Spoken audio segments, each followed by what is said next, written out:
पाकिस्तान में नई सरकार का सस्पेंस खत्म हो गया है। 12 दिन बाद नवाज शरीफ की पार्टी पाकिस्तान मुस्लिम लीग नवाज PMLN और बिलावल भुट्टो की पाकिस्तान पीपल्स पार्टी के बीच अलायंस के फॉर्मूले पर फाइनली मुहर लग गई है। दोनों ही पार्टियों के लिए लंबे समय से बातचीत चल रही थी। मंगलवार देर रात को दोनों ही पार्टियों के हाईकमान ने अलायंस में सरकार बनाने की घोषणा कर दी। PPP के अध्यक्ष बिलावल भुट्टो जरदारी ने घोषणा की कि PMLN की तरफ से शहबाज शरीफ एक बार फिर प्रधानमंत्री बनेंगे। दोनों ही पार्टियां अलायंस की सरकार बनाने के लिए तैयार हैं। इसी बीच ग्लोबल रेटिंग एजेंसी मूडीज ने पाकिस्तान की क्रेडिट रेटिंग घटा दी है। मूडीज की रिपोर्ट में कहा गया कि पाकिस्तान में चले पॉलिटिकल क्राइसिस के चलते उसे गंभीर आर्थिक संकट का सामना करना पड़ सकता है। साथ ही आने वाली सरकार के सामने देश को गंभीर आर्थिक तंगी से उबारने की बड़ी चुनौती होगी।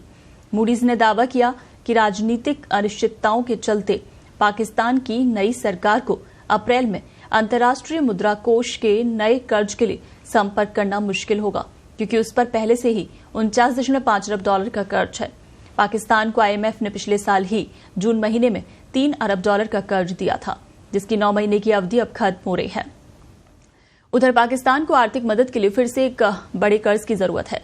मूडीज ने पाकिस्तान के लिए खतरे की घंटी बजाते हुए कहा कि अप्रैल तक पाकिस्तान की तिजोरी खाली हो सकती है। इसकी वजह से पाकिस्तान की अर्थव्यवस्था और टूटेगी, जिसे संभालना उसके लिए बेहद मुश्किल हो जाएगा। मूडीज ने पाकिस्तान के कर्ज लेने की क्रेडिट रेटिंग गिरा दी।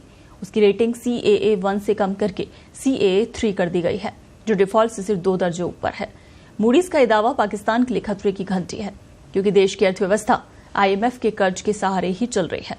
2023 में ही पाकिस्तान को IMF से कर्जा मिला था, लेकिन 2024 की शुरुआत होते ही उसे फिर से कर्ज की जरूरत पड़ गई। पाकिस्तान के रुपए की हालत भी काफी खराब हो गई है। उसकी वैल्यू दिन ब दिन गिरती जा रही है। पाकिस्तान का 1 रुपया भारत के 30 पैसे के बराबर है और 1 अमेरिकी डॉलर की कीमत पाकिस्तान के 277 के बराबर पहुंच गई है।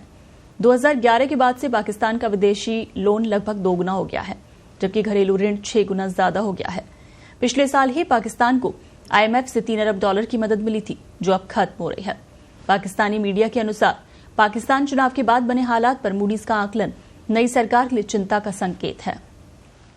मूडीज ने कहा कि वहां कोई भी सरकार बने, राजनीतिक अस्थिरता बनी रहेगी। पाकिस्तान को 2024 में करीब 49.5 अरब डॉलर का कर्ज चुकाना है। पूरी रकम का 30% हिस्सा पाकिस्तान के कर्ज का ब्याज है।